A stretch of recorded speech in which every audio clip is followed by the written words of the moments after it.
Hi, I'm Faraz Khan, and welcome to Drag and Drop Low Code Unplugged, the podcast where we explore the game changing impact of low code in software development. Join me in insightful conversations with IT leaders and passionate low code enthusiasts who are at the forefront of this digital evolution. Together, we'll explore how early adoption of low code is giving businesses a competitive edge on a global scale. We'll discuss its impact on software development, dissect its role in transforming businesses, and uncover the ways in which it's reshaping career trajectories. So whether you're a seasoned IT professional or a curious enthusiast, be sure to tune in as we share success stories and unravel the mysteries of low code. Subscribe now and stay tuned for a front row seat to the revolution that's shaping the future of technology. So let's go.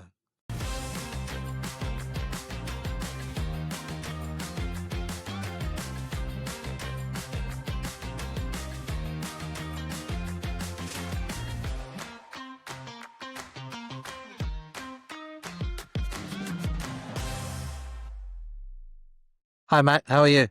Excellent. Excellent. How are you doing? I'm good, thank you. Thank you for agreeing to be a guest on Drag and Drop. It's a pleasure to have you on. No, I'm honored. I'm excited. Excited to talk to you Amazing. today. Amazing. Yeah, I've obviously known of you for a while. So, I delayed inviting you on till I was in the same time zone, at least, for you to kind of share about your experience. Obviously, we'll go into, you're at Mendix, and we'll go into that much deeper in the conversation. But it'd be good to start with a bit of an introduction, to yourself, a bit about, you. Yeah. So, and first of all, of course, you're interviewing me now. You've already set the bar because you interviewed Ray, my CEO, Yes. and so Yes. now I gotta rise up because you've such high expectations for me. But yeah, my name is Matt Garst. I am the Senior Vice President for Mendix in the Americas. So I basically run the business for this hemisphere. But I've been here actually, it's been a little bit over 4 years. Been an exciting 4 years. And so I originally came in to build up the sales team for our manufacturing business. Yeah. Really aligns a lot with the Siemens organization. Yeah. And then 2.5 years ago, I had the opportunity to step into this role and to take a broader position, for the entire zone and really impact our business just across the board.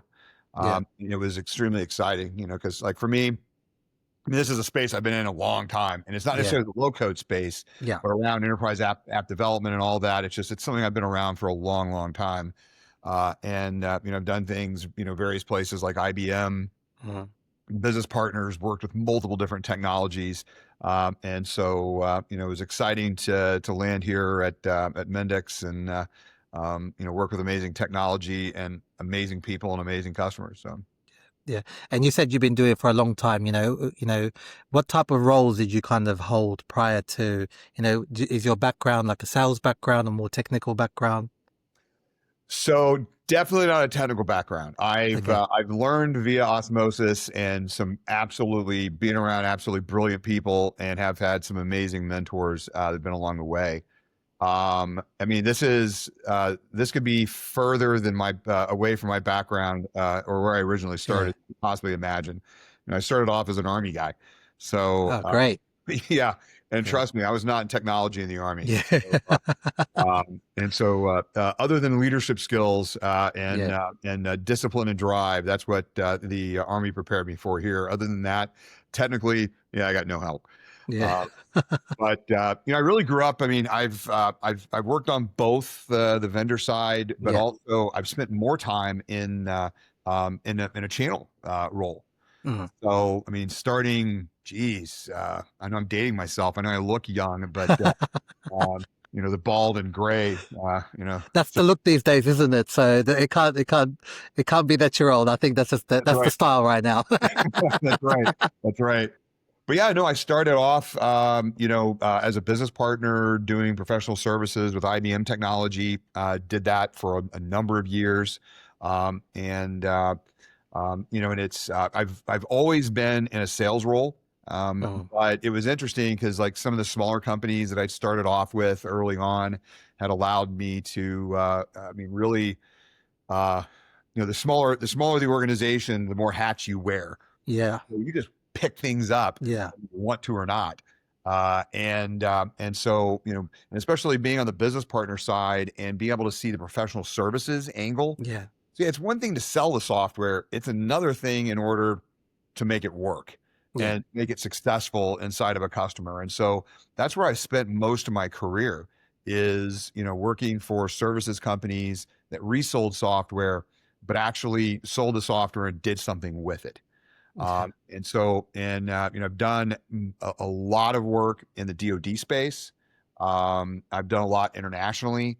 Also, especially my last role that I was in, was my first real foray deep into commercial, doing a lot in banking and insurance and Yeah. retail and places like that. So but selling and working inside of the government, and especially the Yeah. Department of Defense, it forces you to become really intimate with Yeah. what you're going and selling, because you actually have to prove why you're better than the other technology. Yeah. You can't just go out and wine and dine somebody. Yeah. Exactly. You got to fight. And Yeah. so it was amazing to grow up in that world. Yeah. Yeah. And you touched on, I'd like to kind of go back to, you said you were in the army, right? And some skills, obviously leadership is one that's really key, and obviously you didn't have the technical side. And now if you kind of look at, you're at Mendix, and obviously Mendix is all about, it's low code, but also, people from different backgrounds, so like even I'm talking about current people who might be in the military and then, looking to kind of change the career and get into technology that lowers the barrier and allows them to come in and, they've already got a lot of skills to come in and adapt really fast. Would you agree with that? I would definitely agree. And also now, as you've seen the technologies start to evolve and so much come out, it's to where, now with the introduction of AI, Yeah. you now have people that, frankly could have a background that I had. Yeah. And they understand that business. They may not understand the technical. Mm. But now I have a mechanism that can now step a little bit into it to where I can now be more involved. Yeah. I can now be more involved in the building out of the actual application that the customer is going to use. It's funny, like when I started, I went through an enablement. We've got really good online enablement. Yeah. And I always refer to myself as a big dumb animal, because it's just like, you're never going to have me writing any code for you. Yeah. But I went on and went through the training, and I built my first app. I built a mobile application, and it was funny. My daughter was still in high school at the time, and she came home from school, and I showed her my application that I built, Yeah. and she was not amused because it was a mobile application to date my daughter. Yeah. Okay. A detailed questionnaire and Yeah. everything on there, and I had workflow behind it. I had all this. I had this great UI UX, and I built it. Yeah. I always said I was going to sell it for like $1 billion to like somebody and retire, but it hasn't happened yet. Hasn't happened. Yeah. And you mentioned you've been at Mendix just over 4 years. Prior to joining Mendix, had you, because you're already in that technology space, were you aware of Mendix or even just come across low code at all?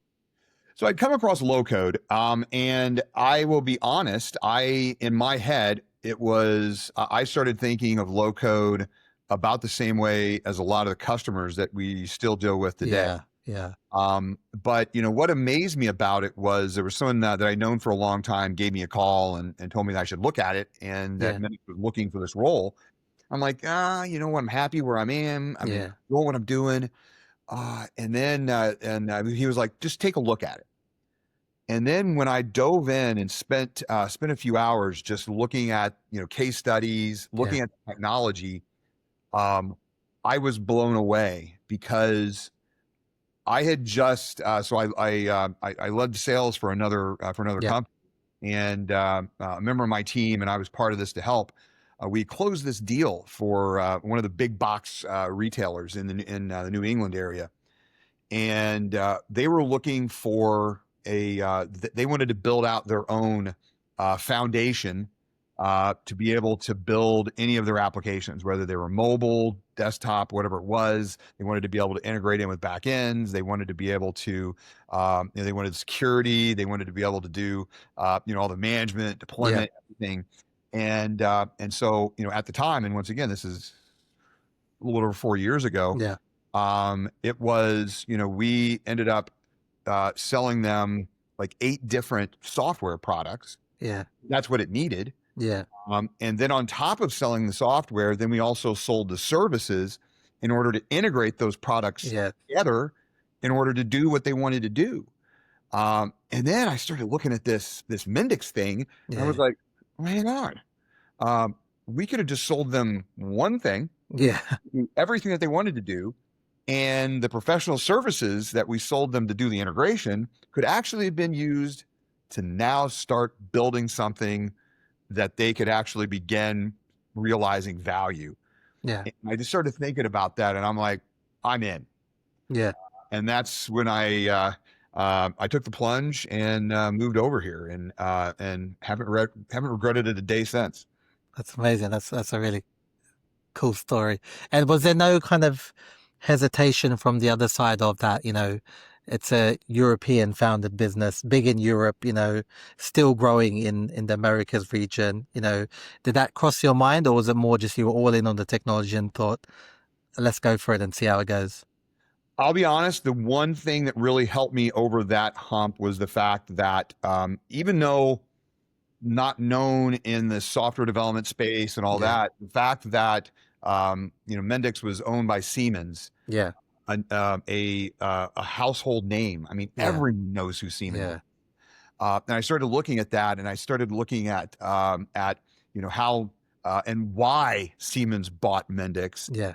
And I'm like, okay, I mean, there's something to this. And so there was the only hesitation was waiting for my wife to give me the answer of could I go or could I not. She gave me the green light. I was all in. I guess it's similar to when you're going to a customer and then they see a use case of a well-known brand who's delivered something with Mendix, right? It's kind of, it's same thing when you look at Siemens. You think, okay, well, when you actually look into it, that, oh, wow, this global brand has just gone in on Mendix and invested in Mendix. It gives you a sense of confidence that, okay, it's definitely worth a try. Yeah. And the thing is, it's like, who cares about hearing about speeds and feeds and features and functionality of your technology? No one wants to hear that. No one wants to see PowerPoints about your product. It's all about telling a story of someone who had a similar challenge and how you help them overcome that challenge and how you just help them flourish and do just amazing things in the organization. And that's what I love so much about Mendix, because we've got so many amazing stories to tell that, man, I wish I had that in the past. I tell customers this all the time. I'm like, for a very, very long time, I used to have amazing PowerPoints, amazing data sheets, and it was great marketing. But the products, it needed. It may not do exactly what marketing says it does. But it's like going in, it's like the product actually does exactly what we tell you it does. And so many of our customers make it sing even better than we could. And it's cool. It's really refreshing. And it probably gives you a sense of confidence that what you're selling is actually, you're not giving half the picture. Whatever's on the tin, it delivers exactly what's written on the tin. Exactly. Yeah. And, in your role, as, SVP of the Americas, what kind of unique challenges, are you coming across and seeing, for low code adoption in the region? Because obviously, I think low code now is so well known, the analysts talk about it. Obviously, I think even 4 years ago, it's come a long way, even just from when you joined to now. What challenges and opportunities are you seeing? I'll tell you what, I'll start off with just some of the basic ones, but then also I'll also add in to some of the evolution where we are today. But We still do. I mean, low code is now becoming a lot more mainstream. You're starting to see a lot more organizations really looking at low code as a viable solution to not just trying to solve a couple little departmental things over here, but actually true, critical workloads. And so, that's good.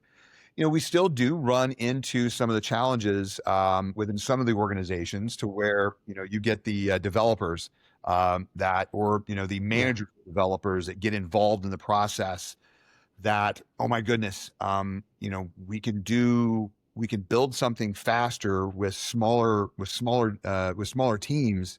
Does that mean that I'm going to lose? I'm going to lose. Are the VPs, looking at a way to, to save money?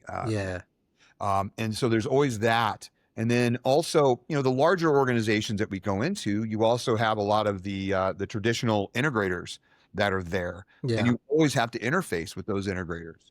And once again, you've got the term of the butts and seats. You've got, I've sold in organizations that you'll have, some of these, some of the big international integrators that'll have hundreds and hundreds of people that are just sitting there building whatever. And then they move on to migrate to something else and go build something else. And, and early in the days, it was still that situation to where, there was a bit of a pushback. Well, I'm going to have less butts and seats. And so you always have to overcome a lot of that to where it's not about reducing the number of people you have. It's about reducing the number of apps in your backlog and requirements in your backlog. It just allows you to move faster, more efficient, and just overall better. And so, but that's, you still have some of those organizations that you just, people that's there, that's either been there doing a long time, probably time to retire, have that mindset. But now, the other challenge is, and I'll get to the opportunity, but the other challenge is that it's amazing. Had we talked 6 months ago, probably maybe 6 months, 9 months ago, I don't believe that I would have brought this challenge up. But it's right in our face all day, every day. And it's now the fact that you and I will wake up tomorrow morning and there's probably a new AI company that's been developed overnight that has some tool that allows you that claims that you can go and build applications without anybody. And it's literally, there's so much out there. There's so much FUD that's thrown out in the marketplace that you literally have people, very intelligent people that are running critical operations that, honest to goodness, think that they can speak to their computer and that their computer is going to build a enterprise application that they can immediately drop into production, and you're off to the races. And so maybe we'll get there. We probably will eventually get there in some form or fashion at some point in time. We are not there today, and we are not going to be there tomorrow. There's a lot of evolution that has to take place, but unfortunately, I would say 75% of the discussions we're having today, that is something that we have to address head on. And then once we get them over the hump, then we're good. But there's a new product that sometimes I also question where they came up with the name. But it's like some new product that pops up that you just got to deal with. And it's just, all right, that's where we are. And so, those are some of the challenges, but then also the opportunity is now so many organizations are now getting it to where low code's ready. I mean, we've got organizations that are standardizing on Mendix across the enterprise, across multiple lines of business, at scale, tens, hundreds of thousands of users. Internally, we've got customers that have got workloads of millions of users that are banging on the platform on a single app, every day, every hour. I mean, it's just amazing. And so it's like, we're now able to show that it can scale to whatever you need. And so now, low code has now become transformational. Yeah. It can now be a critical part of an organization's digital transformation initiative. And it's exciting to now have, it's not like, you've done it for one or two customers Yeah. and it's okay. Did you just get lucky a couple times? Yeah. Yeah. Yeah. Now we're at scale on that. I mean, it's exciting to see. Yeah. And where are you seeing the strongest momentum in your growth? Kind of, what's driving that? I'll tell you what. I, I, I proudly live in the U.S. And I look at just the momentum just being in the U.S. market is Yeah. just amazing. And we're seeing great things outside the U.S. as well, Yeah. like Brazil going, and Yeah. we're growing at massive scale in Brazil. I've seen Brazil is really taken off. Yeah. Oh, it's exciting, and there's great stuff going on up in Canada. But when I look at the U.S. market, there are so many areas that are just absolutely growing. And you look at industries. So if I look at from a Siemens perspective and a manufacturing side, electronics and semiconductor. I look at a lot of the the companies, the tier one and tier two suppliers going into automotive and heavy equipment, aerospace. Mhm. Unbelievable growth in that sector. Life sciences. I mean, the amount of success that we've gotten just over the last few months in that space, and it's just like I look at our pipeline, I look at who we're talking to and the discussions we're having. It's like a hockey stick I've never seen before. Mhm. And that's because there's so much money coming into the U.S. market. There's so much Yeah. investment here. There's so much manufacturing here that it's exciting. But then also on the flip side, we're seeing big growth in insurance and in banking as well, because these organizations they're realizing they have to move faster. Yeah. They just have to move faster, and so and I've said this a lot of times. It used to be the speed of business. Yeah. If you move at the speed of business, you won't be in business. You got to move. You got to move at the speed of innovation, or even beyond. And so, these organizations need to be able to. You need to be able to build an application and drop it into production in a matter of weeks versus months and years. And so long that the financial services organizations and insurance companies and places like that just got used to, big giant projects that just Yeah. take freaking forever and Years. Yeah. stitch together tons of products in order to be able to do it. And it's like, you don't need to do that anymore. Yeah. And so it's just, just across our business, we're seeing growth in almost every single industry that we're going after. And I see no sight of it ramping down at all. Yeah, that's amazing. And you touched on, obviously, yeah, every other day something new with AI is coming around, and in a lot of my discussions last year, and I feel maybe the market's shifting, and I'd like to know your point of view. Is a lot of people I spoke to about the sales cycles because of AI slowing down, right? Because CIOs and CEOs, they want to do something with AI, they don't know, so it's slowing everything down. Do you feel it's for you, it's not slowed down, or it did, but now this year is just kind of, now more people are aware, and like you said, low code is very mainstream, and what you offer is what you get. Do you feel now it's kind of back to the usual kind of timelines of there's no hesitation? Yeah, it's a good question. You know what? One, it hasn't slowed down. Mm, But the reason why it hasn't slowed down is because, and I said this earlier, when it comes to the, to what Mendix has built, and what we currently have available, and then also what we're frankly, Mendix, you don't have a subscription to a product, you've got a subscription to innovation. And we drop innovation every single month. Third week, every month, we come out yeah. with capability, and it's production ready. And we're building a lot from an AI perspective. We're building a lot from an overall business automation perspective and everything.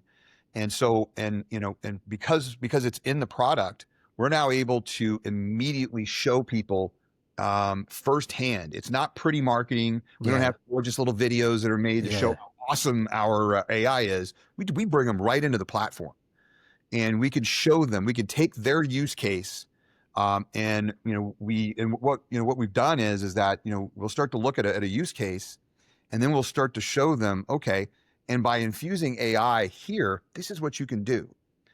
So it's not just about, we don't just show them how you leverage AI to complete the entire software development lifecycle. But we also show them of, okay, now actually, embedding AI into your actual application, and starting to put your data at use for you in real time. And we show them, and we're able to show them right in front of them. I know I was with one of my teams a few weeks ago. We were with a customer, and we'd gotten a requirement right before lunch, and we were meeting up with them afterwards.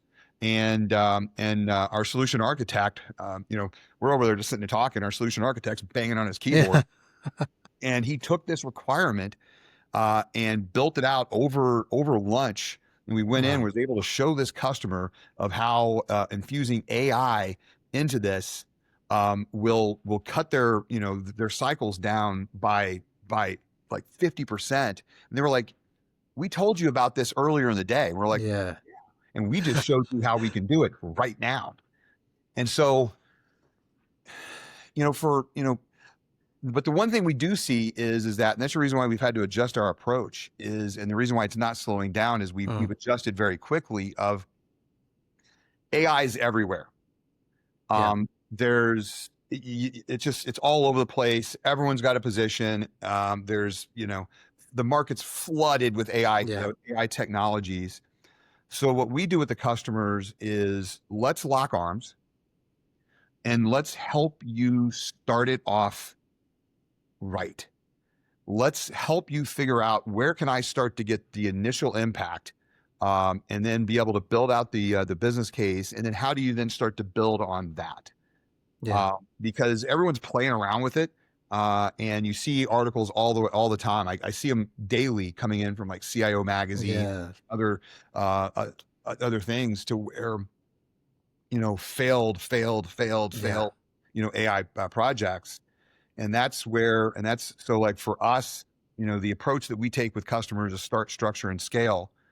It's not just start, structure, and scale with building out enterprise applications. It's also start, structure, and scale of how do you responsibly leverage AI and put it into your business.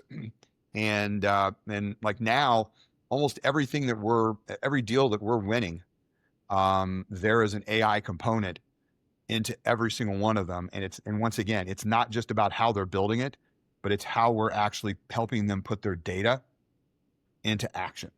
Yeah. And have you got any, use cases, that kind of you can talk about where, Mendix and AI, with AI that customers have used that, one is exciting, but two helps you kind of then show other customers as a use case? Yeah, I mean, there's a lot of them. We are seeing, and it's interesting, because you always thought that manufacturing organizations, moved at a snail's pace, and that would be a snail on a really, really cold day pace. But you're really starting to see that on the manufacturing side, they're like, hang on a second, this is something we can really start to leverage. And especially, given the fact that you go on a shop floor and there's sensors everywhere. Everything is an IoT device. And so, they've got just volumes and volumes and volumes of data. And so, for us, the approach is about putting the right data in the right hands, in the right context, so they can make decisions. But then it's the flip side or adding in there, not only how they can make the decisions, how can the decision be made for them?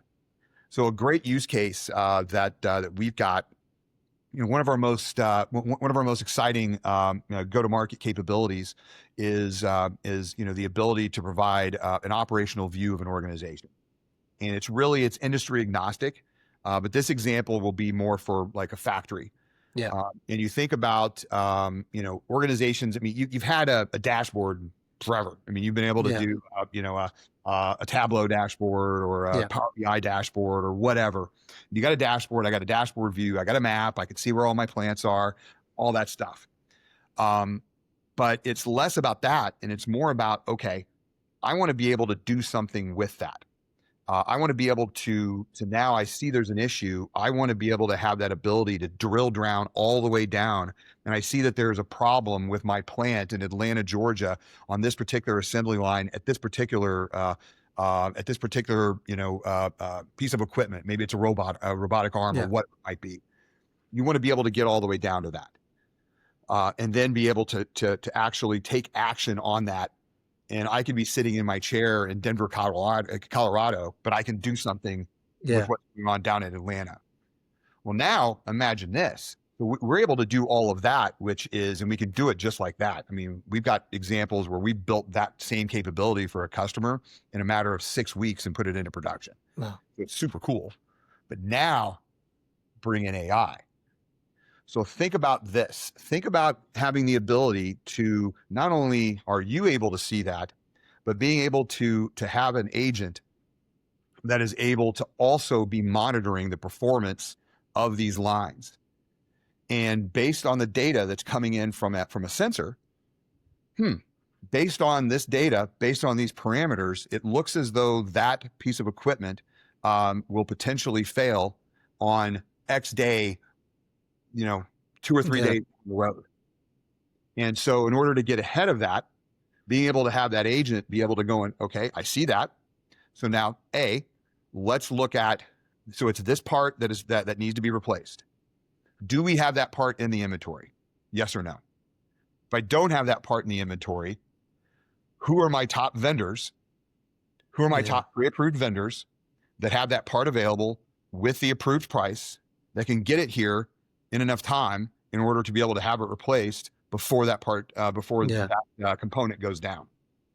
Now I'm able to do that. Then I could also look at, okay, based on historic data, what's the most optimal time in order to take that machine down in order to have that predicted or that maintenance done in order to fix that component. And now who's going to be available that has the skill set in order to fix that part? AI, an agent builds can do that entire process, that entire function without any human intervention whatsoever. Wow, that's very impressive. And these are common types of use cases that we're seeing around predictive maintenance. I mean, it's significance, and it's really streamlining supply chain operations, everything. And we're seeing AI use cases across every single lines of our business. Yeah. And AI aside, can you talk about a user, kind of a story of a customer who you've gone in and significantly transformed the business, right? They've just they've really kind of taken the platform and really kind of adopted it and done amazing things with it. Yeah, I mean, this podcast would need to be about 12 hours for me to start to get all of the exciting use cases. But I'll tell you what, I mean, there's one to where, we were able to go in and, this is in an industry that is highly competitive, very, very low margin, but it's absolute unbelievable volume, so building out electronic components. And there's a lot of competition in the space. And so you need to be able to move very, very quickly. So if you get a change request from a customer, or you get a new customer and need to stand up an entire new line, you need to be able to do it very, very quickly. And so, we had this customer that was seeing that because they had a lot of customizations on a lot of their back-end systems, their ERPs or MES. I mean, there was just tons and tons of customizations on the back end. That it was taking them months. So if they were able to land a new customer that needed to have something manufactured for them, in order for them to stand up a net new production line for that customer, was taking them months. So we were able to sit down and work with them and build out exactly looking at all the applications that were part of that process, across, so basically everything in manufacturing and supply Yeah. chain, and start to look at, okay, together, let's identify the most impactful applications. Let's rack and stack of, okay, where are Yeah. we going to get the biggest business impact now? And then, once again, stack that up to where we get all those applications built. But how do we get applications out the door in a matter of days and weeks? And so, over a very, very short period of time with this customer, we were able to start to build out these applications, get them put into production. They got it to where they went from it taking a matter of several months, like 6 to 9 months to get a line built out. They were able to bring this down into a matter of weeks, and made them, and it was really, truly transformative. And so, from that point, they were able to start to look at, okay, look at what it's done here. And then, starting to look at the entire enterprise, because they originally bought it just for, manufacturing and space.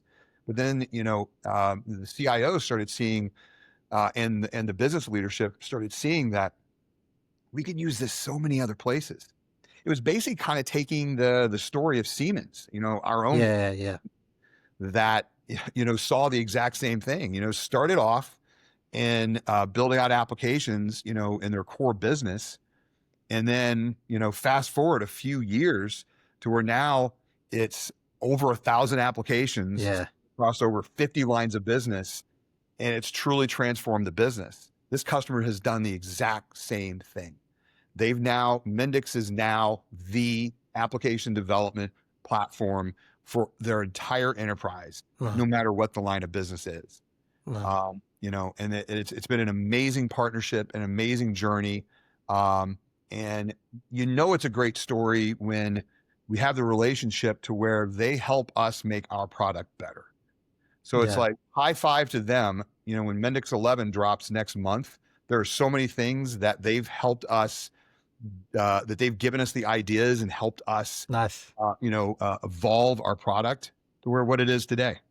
Yeah. And I guess it's like an extension to your own R&D team, right? Where you've got people kind of giving you that feedback of improvements and everyday kind of, use cases they can share with you that this is what we need. And like you said, it's only just making your platform better. And then you can take that, whatever idea they've given, and then you've implemented it, you can take it to a similar business, and show that, because usually if it's in the same industry, they might have a similar need for that. Exactly. And that is a story we've had with hundreds and hundreds of customers. If you look at our product and why we've been able, to maintain the gold standard, is that we have had that close pulse, with customers across multiple industries, multiple lines of business. Because it's one thing if we just focused and just looked at customers in manufacturing that were trying to do something on top of an MES. But it's also, we're close with our customers in state and local, federal, aerospace, insurance, and all that, who all have different needs, different requirements. And we're listening to this, and we're absorbing all of it. And we're taking the best of those requirements and putting them into our platform to benefit everybody. Yeah. And, I think even though low code is well known and the term low code is well known, there's a number of misconceptions still out there. Which ones do you still come across, and how do you address them? You know what? When we get the misconceptions, and I always talk to the sales team about this, if you get the common misconceptions about low code, you're talking to the wrong people. And so, still to this day, when we do get down into a lot of the app development space, and you start to get down, even below like the VPs of application development, sometimes you still hear that, it's only, it's only a developer tool. And, it's only a developer tool, and it's for, non-mission critical and non-mission essential use cases. And it's just like, that's a misconception that then we have to, like, for us, we not only flip it by giving them multiple different stories of Yeah. how not accurate, but then that's where, you know what? Let's get you behind the keyboard. Let's Yeah. get you into the platform so you can actually see. And we also, and the thing that we push on is we don't just want your we don't just want your technical hands-on keyboard people as Yeah. a part of this. Bring us the business. Get the Mm. business in here. And let us show you how you can have a single collaborative solution Yeah. to where business is actually part of building out the end product of what business is going to use. And that's how, getting over all the misconceptions, it's seeing is believing. Yeah. So, and you can't believe a PowerPoint. Yeah. Yeah. Exactly. Yeah. Yeah. Believe, let your fingers and your eyeballs, do the walking, and you'll see why you should think bigger. Yeah. Yeah. And do you think maybe, some of the misconceptions is due to, a lot of these platforms that are for non-mission critical, they're on the same quadrant as, Mendix. So people assume, okay, if they're in the same, kind of image, they must all offer the same thing with a few unique little points. Yeah, I mean, it's definitely true. I mean, you bring up a very, very valid point, and it's there's a lot of misconceptions because there's a lot of organizations that have frankly had a bad experience. Yeah. And it's whether they've had a bad experience because they bought a platform and they thought something, Yeah. and then when they actually started to leverage it, they started seeing a lot more of the limitations. They started seeing that there might be gotchas on the back end of, okay, I started building out these applications and I started maybe doing something a little bit bigger. And then I find out that there's a gotcha on the back end because, Yeah. oh my, I know I had to pay for that. Yeah. Tell me about that. Yeah. Hang on a second. My bill is going to increase by 200% or whatever it is. Yeah. And so then they start to think of, okay, low code needs to go over here. I'm going to put Yeah. it in this corner. And if I've got something simple, I'm going to use low code. Yeah. But I'm going to use traditional development and all that, Yeah. where at least I pretty much know what my long-term cost is going to be. Yeah. But it's also, I go, and once again, I've been around this space for a long time, and there's a lot of smoke and mirrors, and has been for decades in the business of, I can make a demo look freaking amazing. Yeah. I can make my PowerPoint presentation absolutely amazing. Yeah. But then once they get it, it's like, ow, because there are people, there's some that's actually in that same square that we are, Yeah. that in reality, there's low code, but then the customers figure out, oh my, I'm actually building 90% in high code. Yeah. What's this low code thing? And so it's there's a lot of challenges that we overcome, and that's why from a Mendix perspective, what we've done is that we jump straight from, we'll sit down, we do the discovery, we understand what you're looking for, and we get into the platform as fast as possible. We get the customer into the platform as fast as possible, and we let them see for themselves what they can do. So they know there's no buyer's remorse. When you buy Mendix, there is no buyer's remorse. Yeah. And I think it's similar to, you're talking about customers, but it's similar to when convincing developers, even where, they hear low code and think, okay, well, citizen development, I don't want to do this, right? It's not going to be, especially if they're a traditional developer where, the Mendix platform actually offers a lot of value for a traditional developer. It is. It does. And so we've had, and we've actually had a lot of examples to where we did. You had people you were talking to that they're like, oh my goodness, you're setting me back. I went, I spent all this time, I got this degree, I got the certification, all that, and now I'm going to drag and drop. I'm doing model-based development. I mean, that is so, that's going to take me a step backwards. And now after they've spent time and they've seen that now they can actually do more. And the thing that really excites them is the fact that you're taking just a traditional developer and making them a full stack developer. It actually makes them more marketable. And so there's been an aha moment for many people that started off jaded and naysayers, and now they're some of our biggest proponents. Yeah, that's amazing. That's true. And on the customer side, are you seeing more customers, building internal center of excellence, their own COEs around Mendix? Yes. And so the day of just buying Mendix to build out an application are gone. And they're gone for a very good reason. Customers are still buying to build an application, but each and every single one of these customers already have line of sight to building out. So they've got a whole portfolio of apps that they want to be able to have built.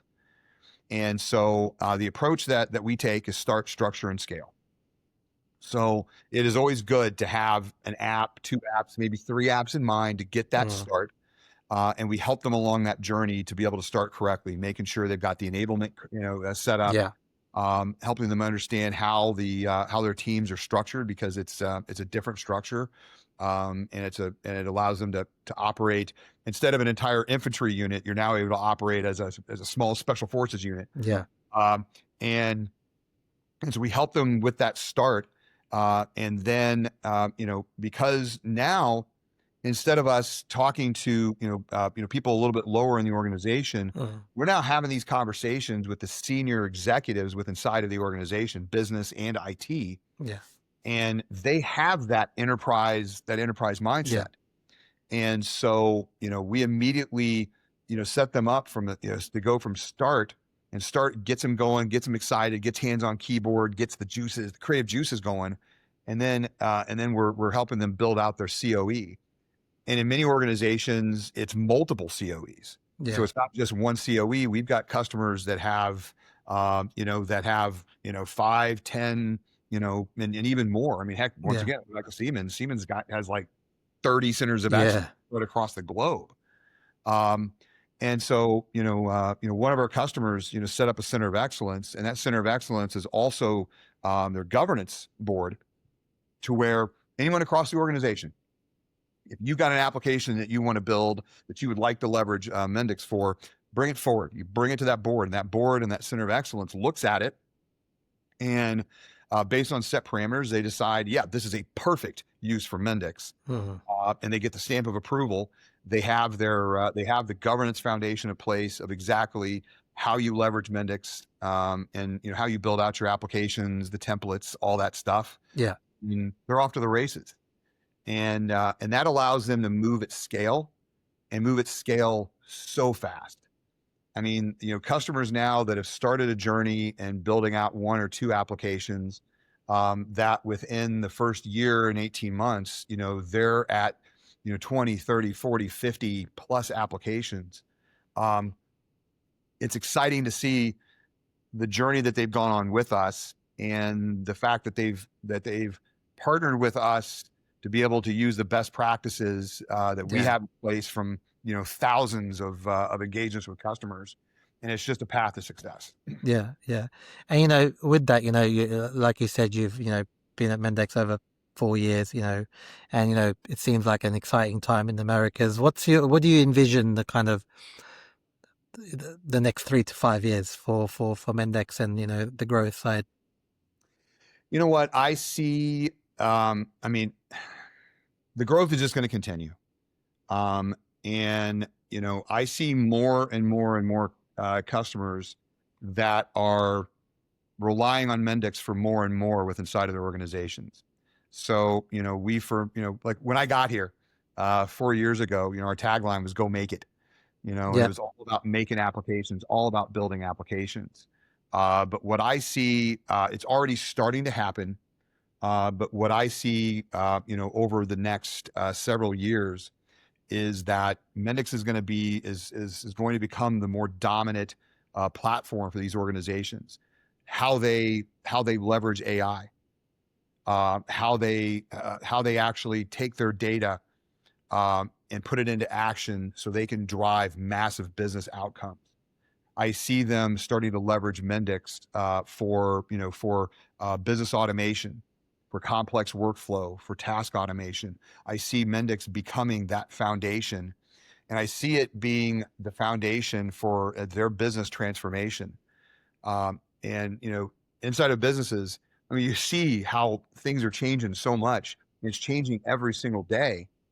And so I see organizations seeing Mendix as a way that, as business is evolving, as you need to move into new markets, as new competitors are coming in and you need to evolve, I see them seeing Mendix as a way for them to stay agile, for them to be able to scale in ways that they've never had to, or have never been able to. And so I really do see us becoming, the true enterprise selection for any organization that is looking to, to dominate their industry and to become a true enterprise. It's amazing. And, and finally, as someone who's speaking to, business leaders all the time, what's one piece of advice you would give to a CIO, evaluating low code today, who may also be skeptical? You know what? Put the misconceptions aside. We are ready and proven, we're tried, true, and proven for the enterprise. And also as these, CIOs and CTOs, heads of enterprise architecture, and frankly now we're even talking to the CEOs and COOs and CFOs, inside of these organizations. And it's long gone are the days that your data is locked away in a silo over there and you aren't able to really use all of it to make the decisions. We give you the ability to tap into all of your sources of data. We give you that ability to bring it all together. So that way you can take your insights, put it into action, and turn it into business outcomes that gives you exponential growth. But the thing is that you've got to put aside a lot of the past, and believe that the technology has made that true evolution. So it's sort of like crossing the chasm. We've crossed the chasm. It's mainstream. It's real. It's enterprise grade. It's hardened. It's ready.